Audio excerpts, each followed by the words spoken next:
அனைவருக்கும் கணித வணக்கம். இப்போ பார்க்க போகிறது 7ஆம் வகுப்புக்குரிய கணக்கு 3ஆம் பருவம் பயிற்சி 3ல் 1. அதில் 11ல் 2வது கணக்கு பார்க்க போகிறோம். a² - b² = a + b × a - b. அந்த முற்றுமையை பயன்படுத்தி கொடுக்கப்பட்ட கோவைகளை காரணிப்படுத்த சொல்லி கொடுத்துருக்காங்க. கொடுக்கப்பட்ட கணக்கு 9 - 4y². இதை முதல்ல நான் என்ன பண்ண போகிறேன், 9 என்பது 3² அப்படின்னு எழுதிக்கிறேன். -4 என்பது 2² y². இந்த மாதிரி ஃபஸ்ட்டு எழுதிட்டு அடுத்து இந்த முற்றுமையை எழுதிக்கிறோம். a² - b² = a + b × a - b. இதில் அப்ளை பண்ண போகிறோம். இந்த கணக்கை பொறுத்த வரைக்கும் a என்பது 3, b என்பது 2y.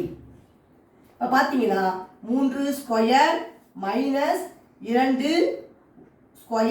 y² இப்போ a + b. a என்பது 3 + 2y × 3 a - b என்பது 3 - 2y.